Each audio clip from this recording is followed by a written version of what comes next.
వాళ్ళు చేసే మత మార్పులను బట్టి, అక్కడ ఉన్న జనాభాలను బట్టి, ఎంతమందిని మలిపినవు ఇటు. ఎస్, ఎగ్జాక్ట్లీ, దాన్ని బట్టి వస్తుంటాయి.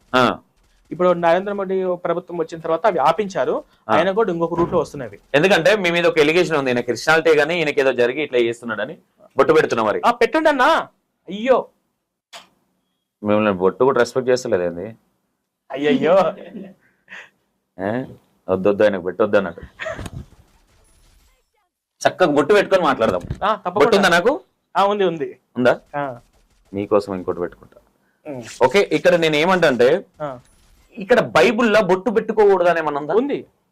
అన్యుల వల్ల పోలి ఉండరాదు, అన్యుల ఆచారాలు మనం పాటించకూడదు, ఉండరాల్లాగా ఉండాలి. ఎస్, బొట్టు పెట్టుకోవడము. మళ్ళీ ఇప్పుడు ఒక అమ్మాయి క్రిస్టియన్ గా ఫస్ట్ వెళ్ళింది, ఒక 2 నెలలు 3 నెలల పాటు గుడికి వెళ్తది, చర్చికి వెళ్తది, నీతో పాటు కలిసి ఉంటది. 2 నెలలు 3 నెలల తర్వాత